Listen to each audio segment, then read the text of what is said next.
श्री शिवाय नमस्तुभ्यम। हर हर महादेव। दोस्तों, आप सभी लोग जानते हैं कि 26 अक्टूबर 2024 यानी शनिवार को पड़ रही है कार्तिक महीने की दशमी तिथि। और दोस्तों, ये वो दशमी तिथि है जो कार्तिक महीने में पड़ने वाली सबसे बड़ी तिथि है, क्योंकि यह शनिवार के दिन पड़ रही है और इसका बहुत ही बड़ा और विशेष महत्व होता है। पूज्य गुरु जी ने कहा है कि अगर कभी भी मौका लग जाए और कार्तिक महीने की दशमी तिथि शनिवार को पड़ जाए तो आप लोगों को 31 चावल के दाने का उपाय तो अवश्य ही करना चाहिए। इन दोनों का संयोग बहुत कम आता है और इसी के साथ में गुरु जी ने अपनी शिव पुराण कथा में बताया है कि इस दिन आपको 31 चावल दाने का उपाय तो आपको अवश्य ही करना चाहिए, क्योंकि ऐसा दिन पूरे साल में सिर्फ एक ही बार आता है। और दोस्तों, आप सभी लोग जानते हो कि शनिवार दशमी का अगर सबसे बड़ा कोई उपाय है तो वो 31 चावल के दाने वाला उपाय है। तो दोस्तों, इस शनिवार के दिन आप लोगों को इस 31 चावल के दाने वाले उपाय को जरूर करना है। बहुत सारे लोग होंगे जिन लोगों ने इस उपाय को ना किया हो, मतलब पूरा साल निकल गया, उन्होंने किसी भी दिन इस 31 चावल के दाने वाले उपाय को ना किया हो। पर दोस्तों, आपके पास एक आखिरी मौका बचा हुआ है जो कि 26 अक्टूबर के दिन है। तो इस दिन आप लोगों को इस वाले उपाय को जरूर कर लेना है। भले ही आपने पूरे महीने भर इस उपाय को ना किया हो, पर अगर आपने इस कार्तिक महीने के दशमी के दिन अगर इस वाले उपाय को कर लिया तो आपको इस उपाय को करने का वो फल मिलेगा जिसकी आपने कभी कल्पना भी नहीं करी होगी। इसीलिए आप लोग इस वाले उपाय को एक बार जरूर कर लेना है, ताकि आप लोगों के हाथ से यह मौका ना जा सके और आपको इस उपाय को करने का फल मिल सके। दोस्तों, यह उपाय पंडित जी ने अपनी अभी की ही श्री शिव महापुराण की कथा में बताया है। जिस उपाय को आज हम आपको बहुत अच्छे से समझाने वाले हैं, इस वीडियो को देखने के बाद इस उपाय को समझने के लिए आपको कोई और वीडियो को देखने की जरूरत नहीं पड़ेगी।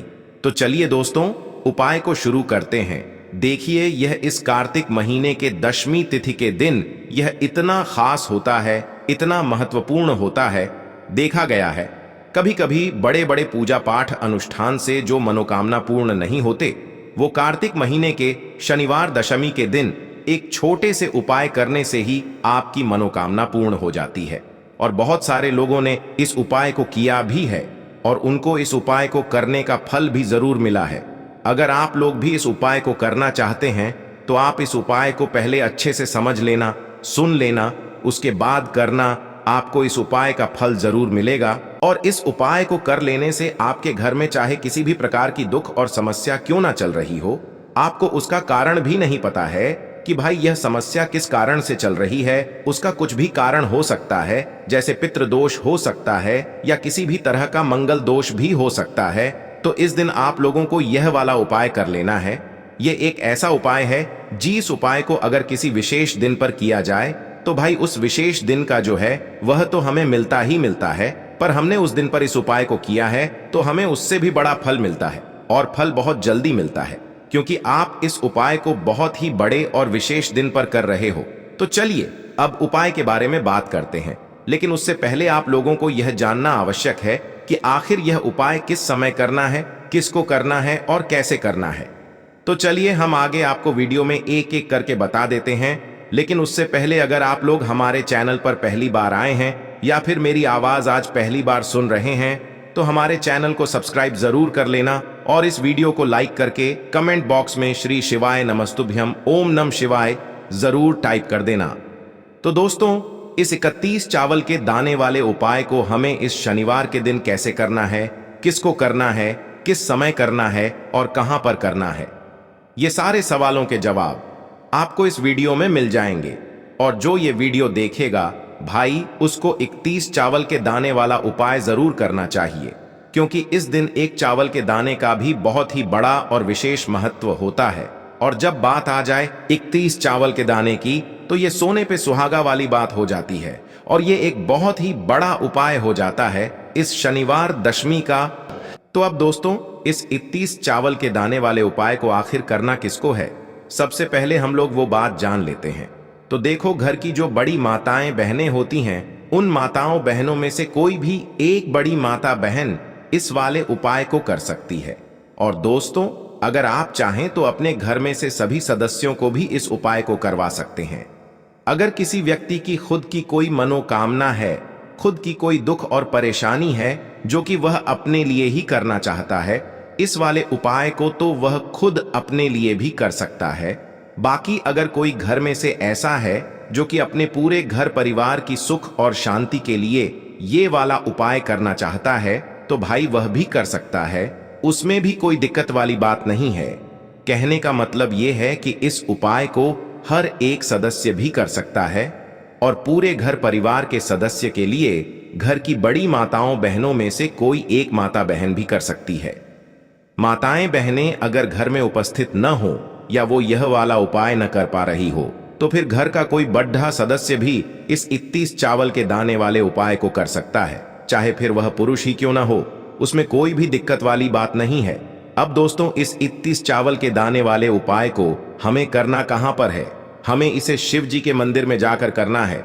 बहुत सारे लोग प्रश्न करते हैं, हर एक उपाय को करते समय क्या हम इस उपाय को घर पर कर सकते हैं? तो इस वाले उपाय को आप घर पर नहीं कर सकते हो। इस वाले उपाय को करने के लिए आपको शिव जी के मंदिर ही जाना पड़ेगा। उसके बाद में दोस्तों, जो अगला प्रश्न निकल कर आता है वो यह आता है इस उपाय को लेकर कि आखिर इस उपाय को हमें किस समय करना है, सुबह के समय करना है कि शाम के समय करना है? तो देखो, इस वाले उपाय को आप लोग सुबह के समय भी कर सकते हो और शाम के समय प्रदोष काल में भी कर सकते हो। अब अगर आप पूछो कि भाई सबसे उत्तम समय कौन सा रहेगा इस 31 चावल के दाने वाले उपाय को करने का, तो हम आपसे बस यही कहेंगे कि इस उपाय को आप सुबह के समय करेंगे तो ज्यादा बेहतर होगा। बाकी अगर प्रदोष काल शाम के समय भी करेंगे तो भी अच्छा होगा, उसमें कोई भी दिक्कत वाली बात नहीं है। तो अब दोस्तों, जो अगली सबसे बड़ी और महत्वपूर्ण बात आती है वो यह आती है कि सुबह अगर हम उपाय को करेंगे तो हमें कितने बजे से लेकर कितने बजे तक के बीच में करना है, और शाम के समय प्रदोष काल में करेंगे तो हमें कितने बजे से लेकर कितने बजे के बीच में करना है। तो देखो, सुबह जितनी जल्दी हो सके आप उपाय को करने की कोशिश करना। बाकी अगर किसी कारणवश लेट भी हो जाओ, थोड़ी देर भी हो जाए, तो 10 या 11 बजे तक भी आप उपाय कर लेना, पर 12 बजे से ज्यादा देरी ना हो, ठीक है? इस बात का ध्यान रखना। उसके बाद में दोस्तों, अगर शाम के समय प्रदोष काल की बात करें, प्रदोष काल का जो समय होता है वो शाम के 6 बजे से शुरू हो जाता है।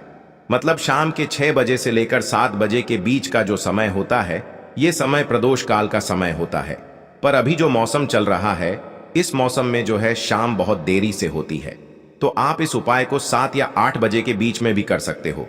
मतलब शाम के 6 बजे से रात 8 बजे के बीच में आप कभी भी इस वाले उपाय को कर सकते हो, उसमें कोई भी दिक्कत वाली बात नहीं है। अब दोस्तों, यहाँ पर इस उपाय को लेकर एक और सबसे बड़ी बात ये निकल कर आती है कि इस 31 चावल के दानों को हमें लेना कहां से होता है, और हमें इस उपाय को करने के साथ में क्या और कुछ भी सामग्री ऐसी होती है जो शिव जी के मंदिर लेकर जानी पड़ती है।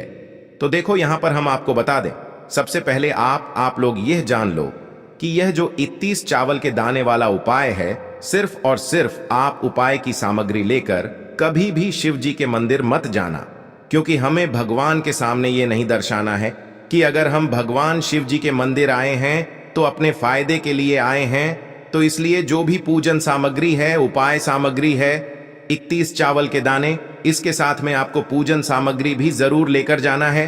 देखो, अगर सुबह के समय उपाय कर रहे हो तो सीधी सी बात है, 1 लोटा जल तो आप लेकर जाओगे ही जाओगे। वही 1 लोटा जल अगर मिट्टी का जल हो तो बहुत अच्छा रहेगा। मिट्टी का जल कैसे बनाया जाता है, इसके लिए हमने पहले से बहुत सारी वीडियोस बना दी है। आपके पास इस दिन एक आखिरी मौका रहेगा मिट्टी का जल शिव जी पर चढ़ाने का, और उपाय को करने का बहुत बड़ा आपको इस दिन फल मिलेगा। तो इसीलिए इस दिन हो सके तो भाई मिट्टी का जल चढ़ाना तो अपने साथ में कम से कम 1 लोटा जल तो आपको लेकर जाना ही जाना है। अगर मिट्टी का जल नहीं है तो घर का जल भी आप इस्तेमाल कर सकते हो। इसके अलावा जो भी पूजन सामग्री है, देखो 31 चावल के दाने ये अलग आपके रहेंगे, और जो आपकी पूजन सामग्री रहेगी वो अलग रहेगी। पूजन सामग्री में आप जो भी चीज लेकर जाना चाहे वो लेकर जा सकते हैं। एक बेलपत्र भी लेकर जा सकते हैं, उसमें कोई भी दिक्कत वाली बात नहीं है।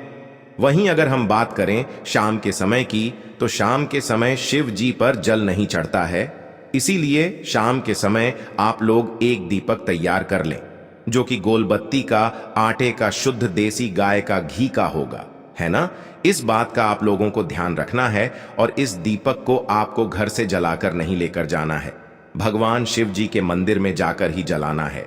इस बात का भी आप लोगों को ध्यान रखना है। अब दोस्तों, यहां पर हमें इस बात को समझना है कि यह 31 चावल के दाने हमें लेना कहां से है। क्या हमें दुकान से लेकर आना है, या हमें अपने घर से लेना है, या कहां से लेकर आना है, और कौन से चावल लेना है, क्योंकि चावल भी बहुत प्रकार के होते हैं। तो देखो, इन सभी सवालों के जवाब आप लोग एक बात में सुन लो कि भाई ये जो उपाय है, इस उपाय में आपको ये नहीं देखना है कि भाई कौन से चावल है, कौन से चावल नहीं है।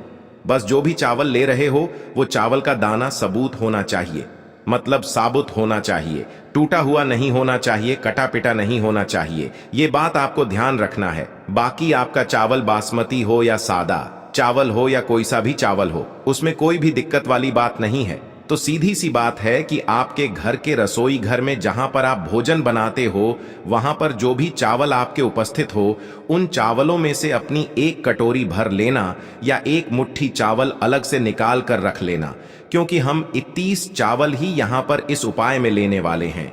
तो हमें यह चावल के दाने गिनकर निकालने पर डिढेंगे। इस बात का आप लोगों को ध्यान रखना है। तो अपने उस चावल की कटोरी में से या चावल में से 31 ऐसे चावल के दाने आप लोग निकाल लो जो कि टूटे हुए ना हो, कटे पिटे ना हो, जिनमें कोई दाग ना लगा हुआ हो, है ना। अच्छे साबुत चावल के दाने 31 दाने आप लोग निकाल कर रख लो और इन्हें किसी भी एक कागज की पुड़िया में या किसी एक छोटी सी कटोरी में आप लोग रख लो, ताकि यह सुरक्षित रहे, आपके एक भी चावल का दाना इधर उधर ना हो और आपका उपाय भी पूरा अच्छे से हो जाए। तो भाई, जैसे ही आपका उपाय की जो सामग्री है, 31 चावल के दाने ये तैयार हो जाते हैं, उसके बाद मैं आपको जो भी अपनी पूजन सामग्री है सुबह के समय कर रहे हो, तो 1 लोटा जल और 1 बेलपत्र या पूजन सामग्री जो लेकर जाना चाहो उसकी भी तैयारी कर लेना। और शाम के समय जा रहे हो तो भाई अपना जो दीपक है उसे तैयार कर लेना, ठीक है। और उपाय को करते समय शुद्धता का विशेष रूप से ध्यान रखना, ठीक है। सुबह सुबह स्नान करने के बाद ही उपाय को करने की आप लोग तैयारी करना। उसके बाद अगर शाम के समय की बात करें तो शाम के समय आपको स्नान करने की जरूरत नहीं है, पर शुद्धता का ध्यान रखना है। आपको स्नान तो नहीं करेंगे, आप हाथ मुंह धोकर भी इस वाले उपाय को शाम के समय प्रदोष काल में कर सकते हैं, इसमें कोई दिक्कत वाली बात नहीं है। तो आप अपने उपाय की पूरी सामग्री तैयार करके आपके पास ही में जो आपका शिव मंदिर हो वहां पर पहुंच जाइए। सबसे पहले शिव मंदिर में जाकर आप लोगों को उपाय नहीं करना है, पहले भगवान के दर्शन करना है, भगवान से आशीर्वाद प्राप्त करना है, फिर शिव जी की शिवलिंग के पास में आना है। शिवलिंग के पास में आने के बाद आप जो पूजन सामग्री लेकर आए हुए हैं, जैसे कि सुबह गए हुए होंगे तो 1 लोटा जल और जो भी पूजन सामग्री लेकर आए हैं आप उनसे भगवान शिव जी की पूजन कीजिए। सबसे पहले तो 1 लोटा जल ही चढ़ेगा, फिर आपको 1 बेलपत्र श्री शिवाय नमस्तुभ्यम का जाप करते हुए शिवलिंग पर चढ़ा देना है। उसके बाद में आपकी पूजन सामग्री चढ़ेगी। उसके बाद में अगर दोस्तों शाम के समय अगर आप इस उपाय को कर रहे हो तो अपने साथ में कम से कम एक जो दीपक है गोल बाती का जो आप अपने साथ में लेकर गए हो, उस दीपक को मंदिर में जाकर अपनी माचिस से जलाना है और उस दीपक को शिवलिंग के पास में रखना है, ठीक है। इस दीपक को रखने के बाद ही आप लोगों को अपना ये वाला उपाय शुरू करना है और दीपक को ज्यादा पास में मत रखना, वैसे भी गर्मी पड़ रही है, भगवान शिव जी को आंच नहीं लगनी चाहिए, है ना। तो भाई जैसे ही आपकी पूजा अर्चना हो जाती है, आप भगवान शिव जी को प्रसन्न कर लेते हैं, उसके बाद में शिवलिंग के पास ही में आप कहीं पर बैठ जाइए। सामने या आसपास जिस जगह पर आपको बैठना हो वहां पर बैठ जाइए और अपने वह 31 चावल के दाने अपने सामने निकाल कर रख लीजिए, क्योंकि अब यहां पर उपाय को यहां पर करने की आपको तैयारी करना है। और इस तरीके से जब आप उपाय करेंगे, पूजन सामग्री करने के बाद, पूजन अर्चना करने के बाद, तो आपको उपाय का फल बहुत जल्दी और बहुत बढ़ा होकर मिलेगा।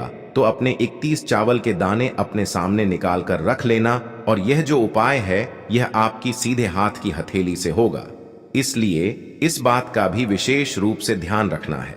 तो सीधे हाथ की हथेली का प्रयोग करके ही आप लोग अपना इस वाले उपाय को करना। अपने सामने जो भी आपकी कागज की पुड्डिया है उसको खोल कर रख लो, या कटोरी है तो भाई उसे अपने सामने रख लो और अपने वह 31 चावल के दाने निकाल लो, ठीक है। उसके बाद में दोस्तों अब आपको क्या करना है कि शिवलिंग आपके सामने होगी, तो आपने वह 31 चावल के दाने एक एक करके जहां पर आपने बेलपत्र चढ़ाया है, आपको शिव जी के शिवलिंग के ऊपर चढ़ाना है। कहां पर चढ़ाना है? शिवलिंग के ऊपर चढ़ाना है और कहीं पर भी नहीं चढ़ाना है। आपको अपने हथेली से तो शिवलिंग के ऊपर चढ़ाना है, भले ही फिर वो अपने आप जलाधारी पर गिर जाए या मतलब वहीं पर गिर जाए, उसमें कोई दिक्कत वाली बात नहीं है, पर आप चढ़ाओ शिवलिंग के ऊपर ही। तो आपको क्या करना है, अपना पहला चावल का दाना उठाना है, श्री शिवाय नमस्तुभ्यम बोलना है और शिवलिंग पर चढ़ा देना है। इसी तरीके से दूसरा चावल का दाना उठा है, शिवलिंग पर चढ़ाना है और मंत्र बोल देना है। और फिर तीसरा चावल का दाना उठाना है, श्री शिवाय नमस्तुभ्यम बोलना है और चढ़ा देना है। इसी प्रकार से आपको पूरे 31 चावल के दाने एक एक करके शिव जी के शिवलिंग के ऊपर चढ़ाना है और भगवान से प्रार्थना करते जाना है। मतलब प्रार्थना तो आपको आखिरी में करना है, पर हर एक चावल के दाने को चढ़ाते समय श्री शिवाय नमस्तुभ्यम जरूर बोलना है। उसके बाद ही में यह चावल का दाना शिवलिंग के ऊपर आपको चढ़ाना है। जैसे ही आपके 31 चावल के दाने शिवलिंग के ऊपर चारच जाते हैं, तो भाई उसके बाद में आपको क्या करना है, भगवान से अपनी मनोकामना बोलना है। मनोकामना भी कब बोलना है? जब आपका 31 चावल का दाना आपके सीधे हाथ की हथेली में हो और आप उसे चढ़ाने के लिए जा रहे हो। श्री शिवाय नमस्तुभ्यम बोलकर उस आखिरी चावल के दाने को शिवलिंग के ऊपर चढ़ा देना और भगवान से फिर अपनी वह मनोकामना बोल देना, जिस मनोकामना के लिए आप लोग अपना यह वाला उपाय कर रहे हो, जिस भी दुख और परेशानी के लिए आप लोग अपना यह वाला उपाय कर रहे हो। उसके बाद में जैसे ही आप अपनी मनोकामना बोल देते हो, आपका यह वाला उपाय पूरा हो जाता है। पर दोस्तों, उपाय को करने के बाद आप लोगों को 2 मिनट भगवान शिव जी के मंत्र का जाप जरूर करना है और मंत्र का जाप करने के बाद भगवान से एक और बार प्रार्थना करना है अपनी मनोकामना के लिए या अपनी जो भी दुख और परेशानी है उसके लिए। इसके बाद में आप लोग भगवान को देखकर भगवान से प्रार्थना करके उनसे आशीर्वाद लेकर वहां से उठ सकते हैं और अपने घर पर जा सकते हैं। बस दोस्तों, यहां पर यह वाला उपाय पूरा हो जाता है। इस तरीके से जो भी व्यक्ति छोटी छोटी चीजों का ध्यान रखते हुए इस 31 चावल के दाने वाले उपाय को करेगा, निश्चित सी बात है उसे उसकी मनोकामना जल्द ही पूर्ण होगी और जो भी दुख और परेशानी है वो भी बहुत ही जल्दी दूर होंगे। और दोस्तों, अगर आपको हमारी ये वीडियो पसंद आई हो तो हमारे इस वीडियो को लाइक और चैनल को सब्सक्राइब जरूर करें। हर हर महादेव, ओम नमः शिवाय।